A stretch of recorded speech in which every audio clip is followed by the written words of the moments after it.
too. And so she said, I think that's a great idea. Let's have it at our Triangle Park. It's not really a park. It's a city easement, a little triangle patch of grass. And so on a hot June day, we set up a couple of tents and some tables. And prior to that, we printed up, we each took designs, we made designs for some flyers, and we just placed them in doorways and what have you. And the Neighborhood Association made a little blurb in their newsletter. And we set up there on a Saturday morning, and neighbors started coming out and taking a look. And they were really, really interested, not so much in the art, but how can I do this too? I want to take part. We found out that there were a lot of other artists in our neighborhood, in this 8-block area. Artists who were professionals, some who were semi-professionals, many who were hobbyists, but they thought this was a great idea. So we decided, well, we're going to do it again. And the following year, we did it the same approach, but instead of June, we decided to do it in November, which was a little cooler. And again, we set up at our little Triangle Park. We got permission from the association, which I think they cleared with the city that it was okay for us to have it there. And I think we had like about 10 other people show up with their tables, and the neighborhood folks all came out. It became a really festive little area. Almost, we had almost had to block out the 3 streets that fed into that area. Well, following that event, the artists, kind of professional artists, really started thinking about this, and they wanted to do a little bit more organizing. So Marcia and I opened up our home to a meeting. They came over, we sat down, and we kind of created the way that the art stroll has evolved. It was there that we decided to call it the Uptown Art Stroll, which has kind of been condensed to Art Stroll, and now it's just the stroll. And we decided it was going to be the first weekend in November, so it wouldn't compete with other events in the city. We decided that we wanted to keep it within the neighborhood, so if you lived in the neighborhood, you know, you could show. We didn't charge any fee. We didn't jury anybody. Whoever wanted to participate, if you were living in the neighborhood, come on, take part.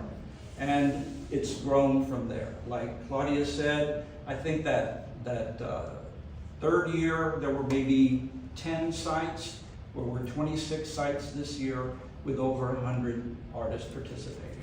Over the years, we decided that we probably need to charge the host home a fee, so that because people wanted advertising, they wanted signs, they wanted invitations, they wanted us to advertise it on NPR, and so we started charging the artists $40 each to take part. It was for a 2-day event, and then it was decided, well, let's invite artists from outside the community, because there was a lot of interest.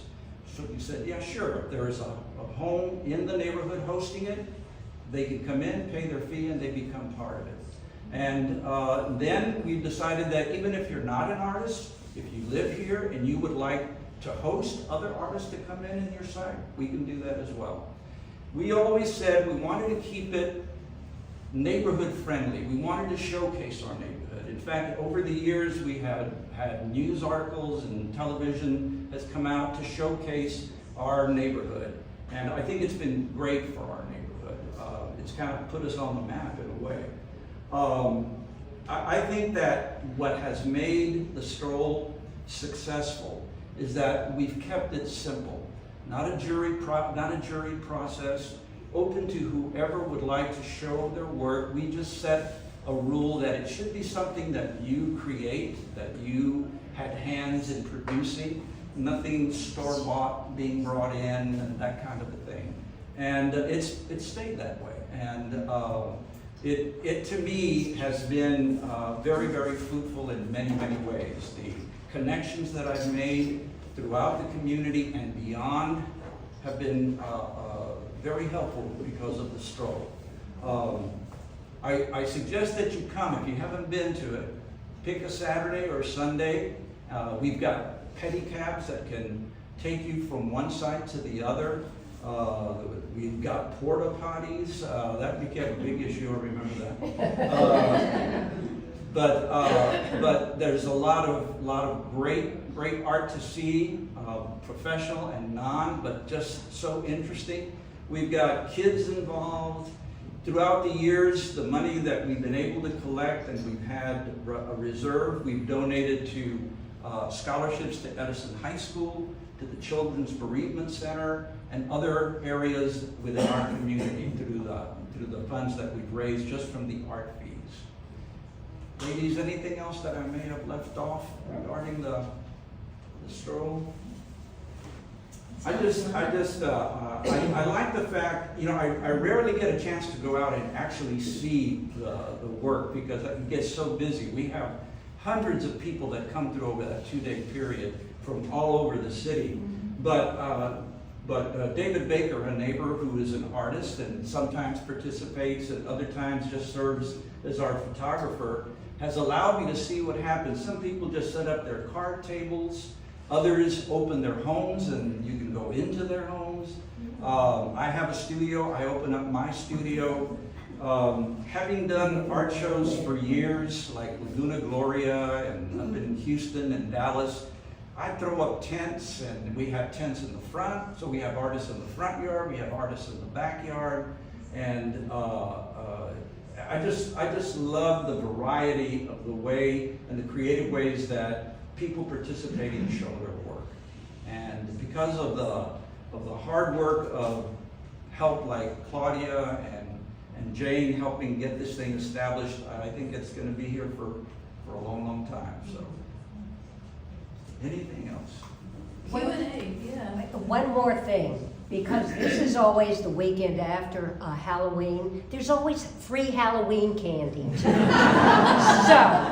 okay, if nothing else. And that's another point. During the years, people said, why don't we get food trucks? Why don't we get music acts to come in?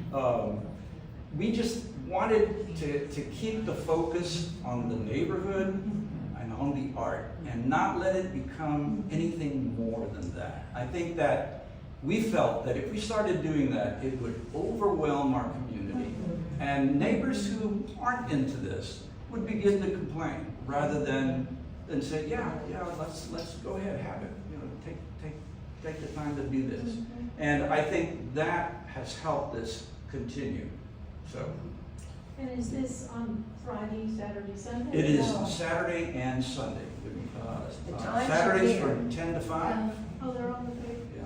Okay. And Sunday from noon to 5. Yeah, the invitations now have the QR code. We've come a long way from... This QR code, woohoo! That's what we're showing up here. It does have a map. It also lists the artists and locations. Yes, ma'am. How do you handle the parking situation? I don't think about that. So what do you recommend? But all I know is that the pedicabs really help out. So people are willing to park maybe a little further away from the site that they really want to start off at, and then the pedicabs get them to where they want to go. I've not really heard big complaints about parking from other neighbors in my block, so it seems to work okay. The pedicabs are free. The tips are always nice, but this is just something that the artists all kick in $55 to be in Art Stroll, pays for advertising, porta potties, the pedicabs, and of course we always have to have garage sale permits. Did you know that? So this is like a garage sale? Okay. Also when people have the money, they have some skin in the game, so they're going to turn out and they're going to, hey, I got to get my money back, so I'm going to get some good art out. A lot of people do have their studios open, as Jorge said, sometimes yards. sometimes their houses. It's very fun because it's a neat little neighborhood. It's a historic neighborhood. So. In our block, for example, we're showing a neighbor in front of us, their little girl is making doggy treats, and she creates them. And down the block, they're doing, kids are getting together, and they've made their art and they're selling it. And I just think that's fantastic because it's just nurturing this creative process with the kids. So. Jorge, how do you manage your bookkeeping? I mean, that sounds like an overwhelming task. It is, as far as the art stroll itself. Right. We have one person who's in charge of, we get the money from the fee to them. We have an account, and when we need money for the porta potties, then we pay for it, and then we're issued a check for having paid for that. Okay. So we try to keep it as easy as possible. So, like Marcia and I are in charge of porta potties and pedicabs. So we pay it out of our pocket, knowing that we'll get reimbursed. And it just keeps it simple. Hetty, go ahead. Since it's a garage sale permit, do you charge tax or you just have the total and then have to do the tax when it's all on? Well, I think the artists we're supposed to pay taxes. Right. I don't know if all artists do that. I do. I have to charge a sales tax because I'm tax exempt. So, and I think most of the professional artists who are in the stroll, Diana Kersey, other people, they do that process. I'm not sure about like the kids across the street, if they're doing that or not. I just wondered because I was going to do the same thing same day, just on our block. There's only 4 of us, but I thought, well, if I charge 40 and then get like 120 or whatever, and then take the taxes out at the end of it instead of doing all that's some that crazy bookkeeping stuff. that you have to handle. Yeah. Okay. Most of us do have tax exempt. The tax forms and pay taxes. You just have to have a garage sale permit because that's the city's. Right. It says because you're selling out of your house. Right, and we found that out the 3rd year that we did it. Oh yeah, they'll bust you. Yeah.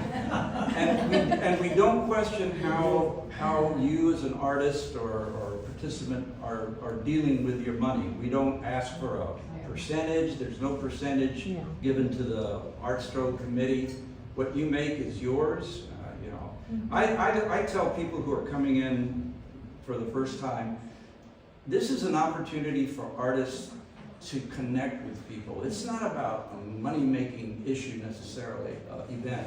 This is about letting people see what you do. You get a chance to talk about your work, which I love. This is what I'm doing, and this is what I'm thinking while I'm doing it, and I love talking about the work, which I show out in several galleries in the city. I don't get that opportunity. The work is delivered and then it's gone, and I really didn't even have a one-on-one with who purchased it. So it's a great way to make connections and new friends. So And what is a pedicab? what is a pedicab? A pedicab is a person. It's a bicycle where you sit on the back. They got a seat, and It's kind of like a rickshaw. like a rickshaw. Hong Kong, Vietnam, for the rider. It's pretty cool. We And do have Halloween candy, usually too. the weather is great, and you'd rather walk than do anything else because it's very comfortable. And usually Sunday is daylight savings time, so always on Sunday it gets dark early. Yes. So we're always saying, Right. get ready. And then signage, are we also doing Oh, yellow and purple? Right, Yeah, we have signs in all the yards with we have balloons. signs where participating sites put them in their front yard, and of course, when you get a garage sale permit, you get a permit to put a sign on the utility post at the end of your block or what have you. You get 2, I think. So there are postings at the end of the block where you might see a site, and there are these flags that are yellow and purple. They're visible in the front yard, so you know that that's a place where you can go and see something possibly. And if you go to the map, it'll share the artists, what they might be showing, so it's pretty convenient to do it that way.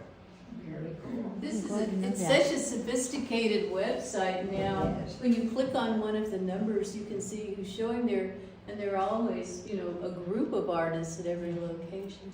It's so Yeah, impressive. You that got to we check had it we out. had people in the neighborhood that just were tech savvy, and they just took us to another level. Right. And then people got smart and said, hey, what if we bring in more than one? What if we've got like 5 artists and there's more to see? And people said, hey, that's a great idea, and that's what expanded it. And that allowed other members, other artists from outside the community to come in.